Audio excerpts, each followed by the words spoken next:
Scaling this fast doesn't happen by accident. The very first step was finding ads that actually worked. So let's start there. Step 1, spotting a winning ad.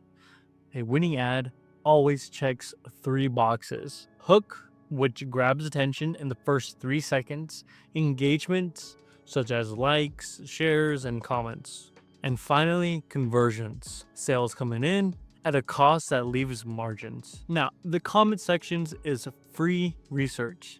If people are saying, I need this, or raising objections, that's fuel for better hooks and new creatives. Once I find a angle, I build around 7 to 10 variations with different openings, captions, and overlays to give the algorithm choices. Now, if you want help building and scaling your own Shopify store step by step, join the free Supreme Ecom Discord. It's linked in the description below, and inside you'll get access to strategies, resources, and support to hit your first 1K and beyond. So without further ado, let's dive into week 1. Alrighty, before we dive in, I just want to give you a quick heads up on how I'm going to be breaking down these 3 weeks, which is in 3 different categories: the great, okay, and the bad.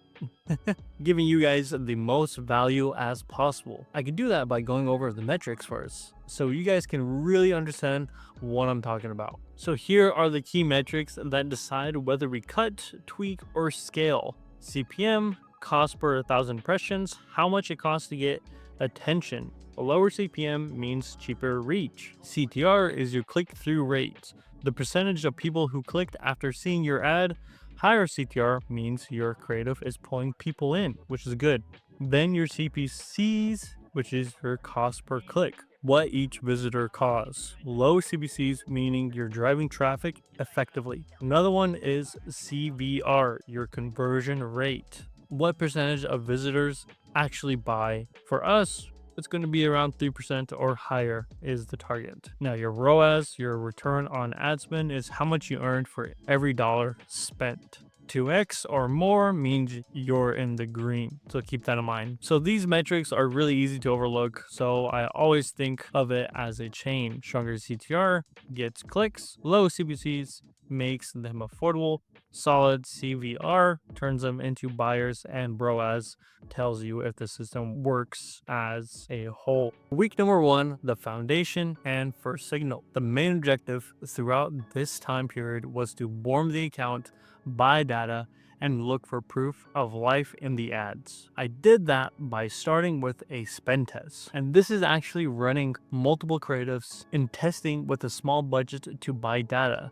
Now, why did we run 6 ads immediately? Well, because at this stage, the biggest variable is the creative. One ad might flop, another might do okay, and one might completely outperform the rest. By running multiple ads side by side, we give Facebook's algorithm options, and we give ourselves a clearer picture of what actually resonates with people, bringing us to our biggest win for this week, which is our great metric. One ad from the spend test made $42 in sales. Even with everything stacked against it, this told us the product can sell. The CTR on this ad was above average for the batch, meaning the hook grabbed attention and the CPC was manageable compared to the others. That one conversion was enough to greenlight further testing. Moving forward to our OK metric, CBO1 gave us a 5% CTR, well above that 2.5% benchmark, and a 78 cents CPC, which is efficient traffic. But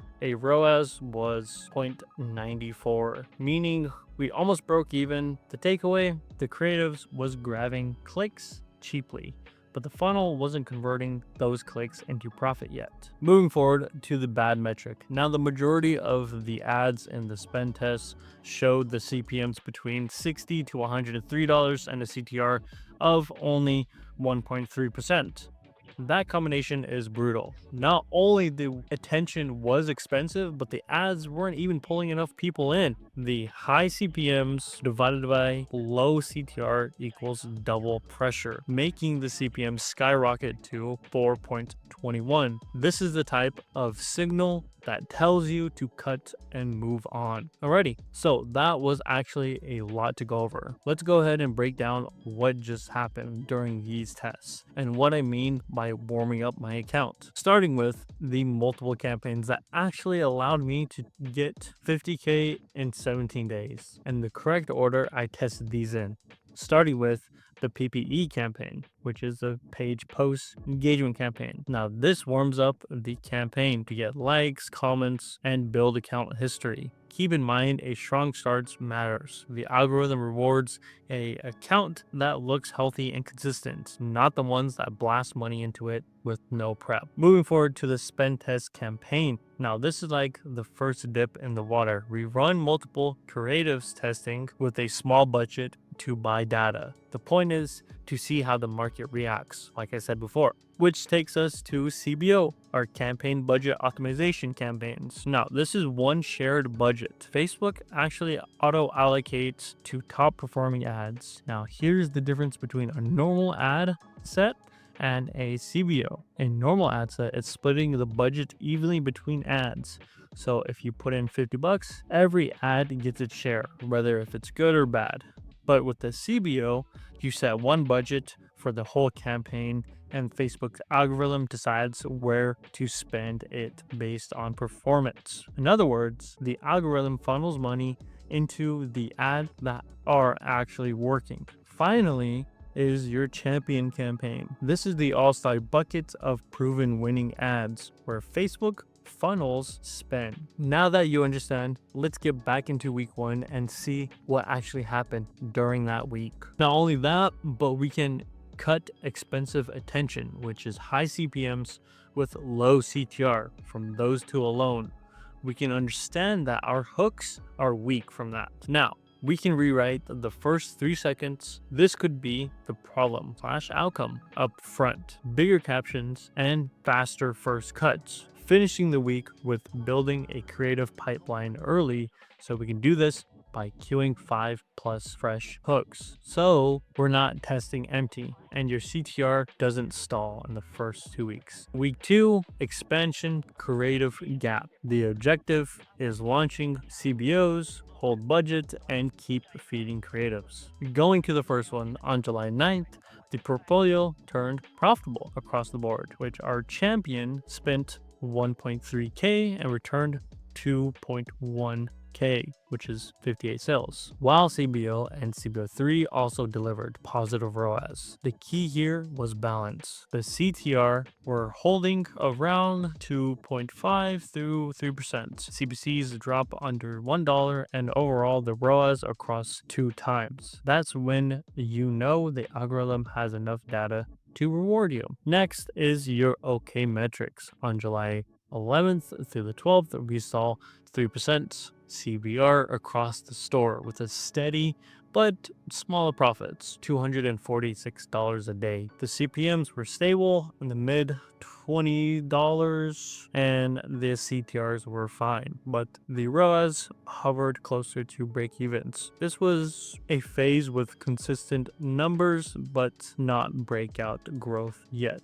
The lesson: don't scale aggressively just because you're slightly profitable, but this time is a great time to use for stability and prep more creatives. Moving forward to the bad metric, the creative storage killed momentum. Ads in CBO4 and CBO6 were spending but barely converting. CTRs dipped below 2%, CPCs rose above 1.50, and the ROAS fell under 1x. These are classic fatigue signals, but the audience either didn't connect or the hook was too weak. Without fresh ads, the algorithm runs out of good options and costs creep up. Now, the reason why this almost sounds the same as week 1 is because we're trying to actually work Facebook's algorithm. Now, if no one told you this, pay attention. You see, at this point, we had our winning ad. The natural instinct would be to throw more budget at it immediately. But here's the thing, scaling too fast is one of the biggest mistakes beginners make. Think of the algorithm like a balanced scale.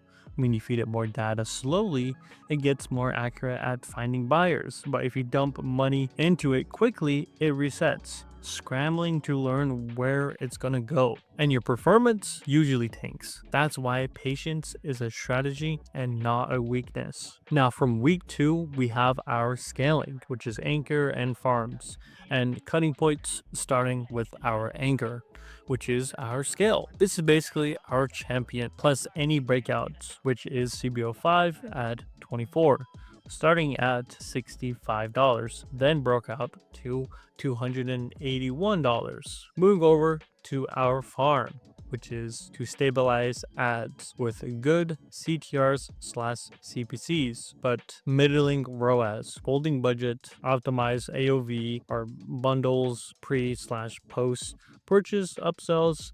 Then from there, we can cut off any ads that the CTR is less than 2% and the CPCs raising within 24 hours. Recycle the best 3-second intro into the new hooks. After we are done with that, we can run 3 to 5 new hooks variants to keep CTR up and the CPMs slash CPCs trending down, which is the platform's reward, finishing off by holding budget steady to let learning narrow to buyers. Basically, to avoid spikes that resets learning, leading to week number 3. Week number 3, July 13th through the 18th, confidence scaling. The objective was to move forward from it works to it scales while protecting our profits. Going over to our great metric, on July 15th, we had a almost $7,000 day with a 3,200 in ad spend and 1K profits. Whereas at a 2.1x, CPMs dropped to around 21, CTRs was still strong, coming in at 2.7%.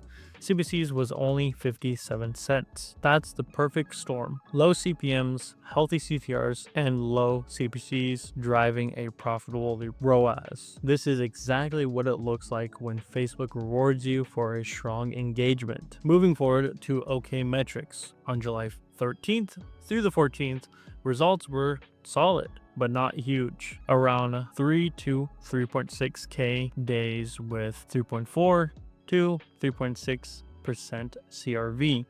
CTRs around 2.5% and CPCs under 60 cents. Profits were $400 to $600 daily. These numbers weren't explosive, but they were consistent, showing the system was holding steady before the big push. Then there's the bad metrics. CBO7 flopped immediately, CTRs dropped below 2%, CPCs climbed above $1.20, and ROAS dipped under 1x. That's the kind of campaign you want to cut within 24 hours. The good news is cutting fast preserves margin and the core stacking champions. Plus, CBO5 kept scaling smoothly. Now for last week, we moved into scaling. We've got our guardrails in place, which is CVR is greater than 3%, CTR is also greater than 2.5%, CPCs is less than 60 cents, ROAS is more than 2x, which is good. If any of those break within 24 hours, that's a signal to pause and repair, whether that's refreshing the hooks, tweaking the bid cap, or tightening up the AOV before we even think about adding budget. From there, we scale horizontally. First, duplicating the winner into UGC testimonial, demo, before and after, and captions only wrappers. Once those wrappers start holding the guardrails, that's when we layer uncontrolled bumps of 10 to 20% budget to keep the momentum going without tripping the system. And then we protect the margin by cutting off the CBOs that don't show any early signals. That could be our CTR trending up, the first purchase in, CPCs sitting under target within 24 hours so that the budget doesn't go to waste, whether if it's getting rerouted straight into the champion or CBO5, which is already proving themselves, which allowed us to go from $0 to 50K in just 17 days. So let's go ahead and do a final breakdown of all our weeks. Week number 1 was learning fast by doing small testing, warm-ups, and to look for proof of life that came out of one sale. Week 2, build stability. Our portfolio turned profitable. CBO5 plus champion started to shine, but creative shortage slowed growth. Week 3 was scaling smartly. Multiple 6K to 7K days of profits up to 1.3K days. Scaling only winners while cutting losers like CBO7 fast. Finishing off with our revenue at $44,000, spending around $32,000 in ad spend and profiting $1,200. Now, if you found this video valuable, make sure to hit that like and subscribe for more. Also, if you love more in-depth help and guidance to scale your store like this, go ahead and click the link below for our private mentorship. Like always, this is Julian with Supreme Ecom, and I'll see you in the next one.